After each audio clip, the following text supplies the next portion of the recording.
Chapter 12.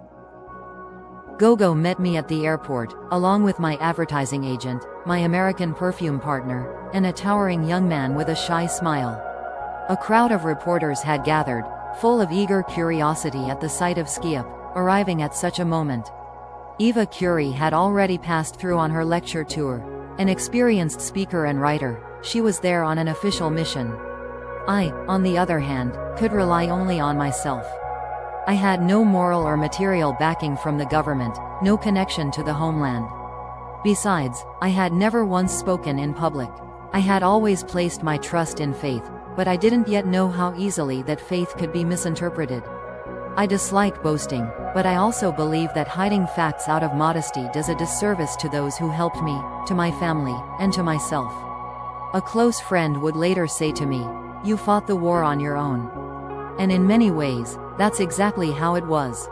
It happened without bloodshed, except for one symbolic gesture: donating my blood to the blood bank. The only jewelry I wore was a brooch, a pearl of curious shape, set in gold, fashioned to look like a phoenix. I hoped it would become a symbol of France. The country seemed dead, but I believed it would rise from the ashes. The time it will take depends on many things, we were told by those who mattered, but above all on the trust you place in us. That means everything. What had felt so clear to me when leaving Biarritz was now becoming more troubling. America had always been friendly and welcoming to me. France gave me inspiration. America gave me approval, and results. But from its perspective as a young nation, not always well informed, America could only partly understand the causes of our defeat. Our misfortunes didn't move them very deeply. They didn't realize that replacing France in its place within the creative world was impossible, nor did they grasp what had brought France to that point. That's how I spoke to America, the country I love, respect, and admire. And let me say again, no one sent me to serve a political purpose. I was simply a woman swept up in a grand mission, working under the banner of a cause I had never believed lost, in a land with different beliefs. America's energy and drive can sometimes lead to overly hasty conclusions. What I mean is, America had made an astonishing leap forward, and it used methods designed for enormous, limitless scales of thought and production. But we had only the methods of craftsmanship, fantasy, and the exquisite labor of our ateliers. I connected with the Quakers, neutral in politics. These were people committed to helping the world. They had chosen to focus their efforts on England and France. In several cities where I was scheduled to speak, we agreed that all proceeds from the tour would go to support the children of France's free zone. The tour, originally planned to be short, grew into something much bigger: 42 cities in 2 months. We organized an art contest among French children, and their drawings were sold in the US, with the money sent back to those children. I still have a few of those pieces, touching in their tenderness, symbols of one of the most genuine, selfless gestures of the time. The steamer carrying my collection of dresses sank. The store Bonwit teller graciously offered their atelier so I could remake it. That's when I truly understood the difference between how we work in France and how things are done in America. In France, you can review unlimited fabric samples before choosing. In America, you buy the fabric, and if it doesn't suit the design or if plans change, it's a loss. And buttons, made in large batches, can cost as much as fine jewelry. In the end, we pulled it off, but the collection turned out extremely expensive, and despite everyone's goodwill and skill, it wasn't exactly what I had hoped for. Another obstacle. I had no idea how to speak in public. The very thought terrified me. I went to a coach, hoping to learn a few tricks in just a few lessons. I repeated the instructions like a parrot, but would forget them the moment I left the room. I remembered one thing. Pick a point in the audience. Any point. Stare at it, and only then begin speaking.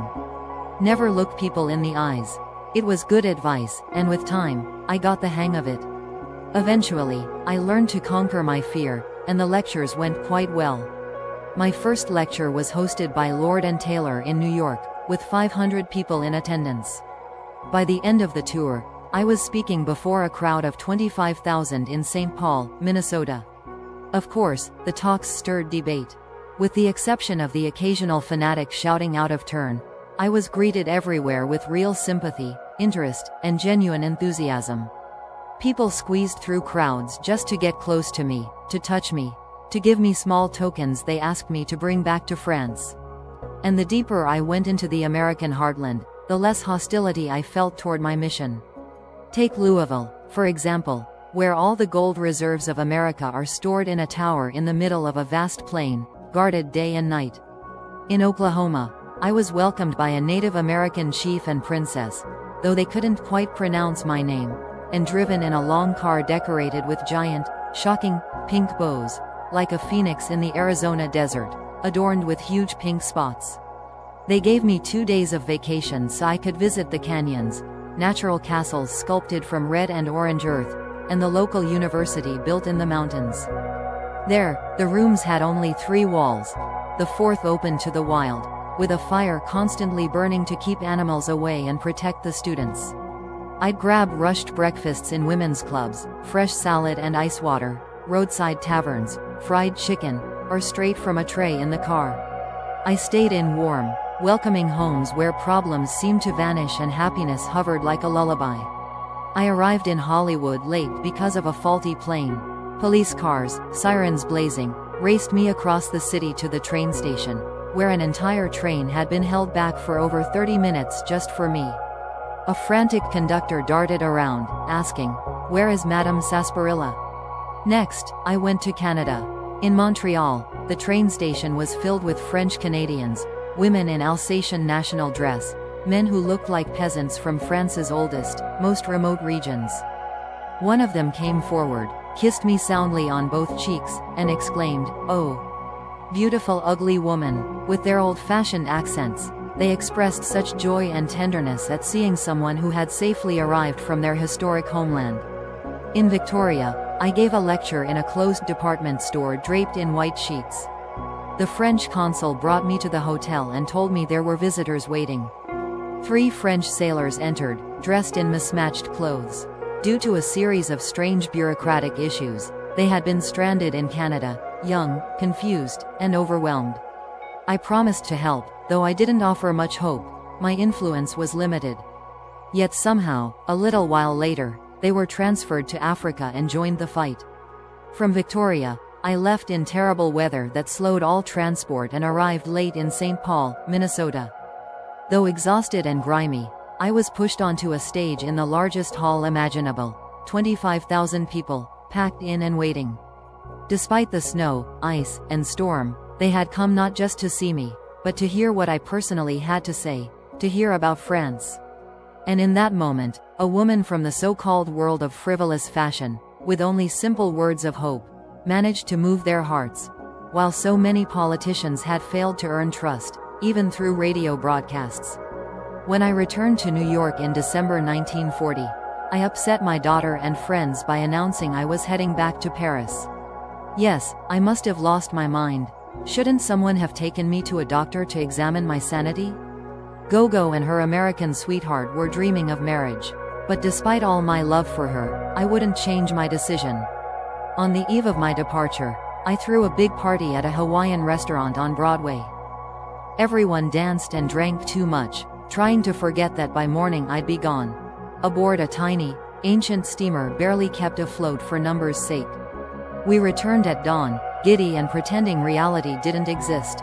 By 8 o'clock, the insurance doctor found me in great spirits, something that often happens to me after a wild night. And so, I boarded the steamer, leaving behind my tearful little Gogo in the arms of a loyal friend. The ship was in such poor condition that water leaked everywhere. There was no real furniture, and we sat on the floor each evening. When we arrived in Lisbon, the vessel was declared unfit and taken out of service for good. Thankfully, my old friend Jacques Truel, an attaché at the French embassy, helped brighten the trip. The Quakers had entrusted me with $60,000 worth of vitamins and medicine for children in France's free zone. The American authorities approved the shipment, and the British embassy in Washington provided the necessary papers for passage. Just days earlier, Admiral Leahy, U.S. ambassador to Vichy, had secured similar passage for food and medicine. But when we reached Bermuda, I was told I could not leave the ship. The harbor official was away, and his assistant, clearly overwhelmed, took his place. Panicked by the importance of the situation, he didn't grasp what was going on. He made me climb to the deck, where huge crates had been moved to a far corner, and pompously announced he would confiscate everything, regardless of the American license or certificate. I wondered if he even knew what a certificate of passage was. This man wasn't about to miss his big chance at a case. Exhausted after hours of arguing, I asked what he intended to do with the vitamins. "Store them in a hangar," he said. I hadn't noticed a journalist on board had already sent a telegram. The story beat us there. Mr. Hoover was furious, and the Germans used the incident for propaganda. Sir Noel Charles, then the ambassador in Lisbon, summoned me and quickly resolved the matter. The vitamins were shipped promptly and without delay. But, of course, the Germans said nothing about that part. Soon I was on a train to Spain, shivering with impatience, counting the hours until I'd be home. At the Portuguese border, the inspector made me disembark because I had stayed 3 days in Lisbon and now needed an exit visa. No one had told me this earlier. I had to wait another 3 hours. Border rules really don't suit my temperament. Midnight, pouring rain, my luggage was dumped on the street of a tiny station. The train pulled away. I was alone, half asleep, and had no idea where to go. Not even a waiting room. In the darkness, I saw the silhouette of a man approaching. A porter. A miracle. Mixing Spanish and Italian, I asked what I could do. He thought for a moment, then picked up my bags and gestured for me to follow. We walked through mud and rain for 20 minutes until we reached a grimy tavern. The first room was filled with shady, drunk men. We crossed through a bedroom, then a second room with no windows or doors, and ended up back outside. The porter led me to a one-room house with a fire burning in the corner, where his wife and 5 children waited. With a grand gesture, he opened the door to a tiny, pitch-black room filled with potatoes. "You can sleep here," it said. They boiled some potatoes for my dinner. There was nothing else, and I curled up on the potato pile, surprisingly at peace. The next morning, my host proudly brought out what must have been the very first Ford ever built. We bounced along for several kilometers to a small town where, at last, I was given the necessary, or unnecessary, visa. All that trouble for such a silly detail. I took the whole family with me. The children had never been in a car before and squealed like piglets with each bump. We had a wonderful breakfast together, and that evening, they saw me off. The kids were so excited. They kept hugging me, throwing their arms around my neck. In Spain, I had to transfer to a small, slow train, 3rd class only. For some reason, it stopped in Segovia. Not knowing when we'd depart again, I visited the famous cathedral to sit quietly and gather my thoughts. I bought a small medallion in a nearby shop, Renaissance style, showing the Virgin of Segovia, which I planned to give to Gogo. As I sat in the shadowy basilica, holding the medallion, I had no idea that on the very same day, my daughter was getting married in New York. Her dress was made by Bonwit Teller, and she was walked down the aisle by my friend Madame Ina Proche, who stood in for me. Knowing my daughter would never be alone made my absence feel a little less painful. On the train, I met Jacques Truel, the future ambassador. We crossed the French border together, where we were welcomed by the station master and customs staff with exceptional courtesy and deep gratitude. They were unaccustomed to anyone returning voluntarily, without an official mission, instead of staying comfortably in the United States. The compartments were far from full, and the countryside stretched before us in such breathtaking beauty that we spoke very little. We were to spend the night in Toulon, but every hotel was closed. A man at the station loaded our luggage into a cart, and we walked the entire city in darkness. Truel limped, and the only sounds were his cane tapping against the cobblestones and the squeak of the cart's wheels. Eventually, our guide led us to a rather questionable-looking house, apparently the only place offering shelter. In the only available room, the ambassador spent the night sitting on a bidet in the bathroom while I sat on a bed covered with a dreadful blue tulle blanket. Several times, someone banged on the wooden shutters. Men's voices shouted and demanded to be let in. When I arrived in Vichy the next day, I met my dear friends, the MacArthurs. The head of the family was an attaché at the U.S. Embassy. He, his wife, and their granddaughter were squeezed into a tiny, dismal room. Life in Vichy for diplomats, far from pleasant, demanded immense tact and adaptability. Doug and Wavy adjusted with remarkable grace to the material and moral discomfort. Always cheerful, they became the heart of the small American community. They warmly welcomed guests in their minuscule bedroom, sharing everything they had. Nearly every evening, their room filled with people, seated on the bed or floor, discussing all things, rarely politics. The MacArthurs took me under their wing. I don't know what would have become of me without them. Fully supporting my decision to return to Paris, they sensed the urgency I felt for my staff. For a month, I exhausted every method, connection, and trick to obtain permission to move to another zone. When I finally succeeded, I leapt onto a train in the early morning despite the freezing cold. I left so quickly, I forgot my hat. But it wasn't just any hat, its fur lining contained several $1,000s entrusted to me by Americans, meant for struggling friends in Paris. As the train passed into the other zone, the station name, Moulins, was announced in German. It struck my heart so sharply that for a moment, I thought I was losing my mind. A woman entered my compartment, cold and stone-faced. She opened my bag, took all the money except for 2,000 francs, and without any explanation said, "If you dare tell anyone, I'll make sure you're in real trouble." She emptied my jar of face cream, crumpled the little medallion of Joan of Arc, an old gift from Hollywood that I carried as a charm, and left. Back on Rue de Berry, everything was in order. The servants and the fashion house were under the diplomatic protection of a neutral country. On Place Vendôme, after the initial shock of seeing me return, I received a warm welcome.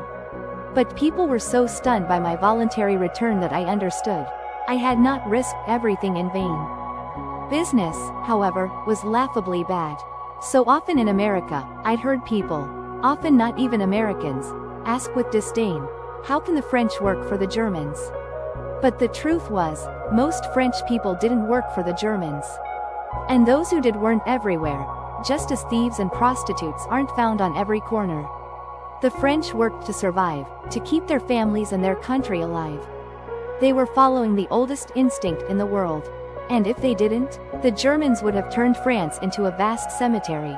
Is that better? You either kept the doors of your business open, or you threw your employees into the street. Your home, that was another matter entirely. A German once asked one of my salesgirls, "What kind of hats would you be making if we weren't here?" She replied, "Very beautiful ones."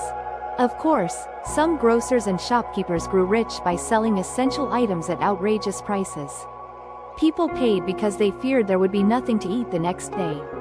These speculators fell into various categories, and they significantly changed our clientele and the course of fashion.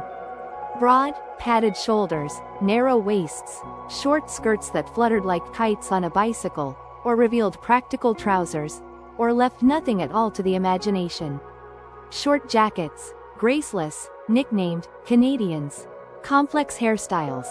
Hair lifted high at the front, flowing loose at the back. Wooden clogs made the most beautiful feet look deformed. Ugly, unflattering coiffures. It all proved that even a violated Paris hadn't lost its sense of humor. It had simply chosen to create a look so exaggerated it bordered on the absurd. I was still worried about my lost hat when, out of nowhere, a friend showed up wearing it. She'd taken it from Vichy, hoping I'd let her keep it. I snatched it from her head, ran to my room, pulled the untouched money from its fur lining, and happily returned the hat. Friends of my friends would not go hungry. The Brazilian attaché in Paris, representing Mr. de Souza Dantas, then Dean of the Diplomatic Corps, had the privilege of distributing food among his colleagues. As my friend, he generously helped me and my staff. Many helped each other during that time, one of the last noble gestures in that suffocating atmosphere. One wealthy American woman had entrusted me with the key to her Paris bank vault and informed the director in advance. Early one morning, he phoned and asked me to come immediately with the key. When I arrived, the basement was swarming with German officers who were opening every safe with specialized tools, carefully documenting their contents. When I approached the safe, the director explained that I alone had the right to open it. The officers didn't protest. I had no idea what was inside. Tiara, brooches, bracelets, jewels of extraordinary value were laid out on the table. They examined the treasures, then me, and allowed me to return everything to the vault. I didn't say a word. Later, the director advised me to move the contents elsewhere. When I turned to the American embassy for help, they told me I couldn't take the jewels out of France. So, with the help of my secretary, I filled an old black handbag with those glittering treasures and walked them, on foot, to Cartier. At great personal risk, Cartier and the Janssen jewelry store preserved countless priceless works of art, jewels, and heirlooms for many people, and later returned them all without asking a single sou in return. But my own situation was growing more complex and unstable. Neither the Germans nor the Italians could see me as anything but Italian, and the pressure mounted. I avoided contact, yet still felt marked.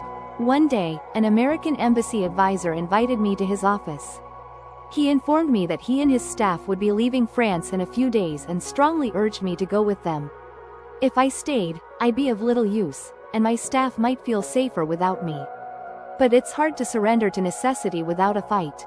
His argument grew more persuasive. I was in serious danger. My family was in Italy, my daughter in America. He stamped my passport, which I always carried, and told me a seat would be held for me on a special train. I looked at the passport. A few things remained before my plan could work. I needed Spanish and Portuguese visas to exit France. I called the Spanish consul, a man who had once courted me, and we had nearly married before I changed my mind at the last minute. We remained friends. He had recently become a father and was elated. Without explaining too much on the phone, I accepted his lunch invitation. Once I explained the situation, he immediately gave me a transit visa. The Portuguese consul wasn't so kind. He flatly refused. Could I risk it? I had to. There was no time to wait. The Americans were leaving within hours. I returned to Mr. Burns and handed over my passport, which had to be processed through Vichy. I couldn't show the Germans an American visa. As director of a fashion house, I requested a travel permit, explaining that my perfume business required trips to Grasse for sourcing essences. I received it, in exchange for a formal promise to return in a week. It was the first and only time in my life I knowingly lied. A German said to me, "You know the Americans left last night?" "Yes," I replied. I even said goodbye to them yesterday, hoping to allay his suspicion. But, he added, one seat was left empty.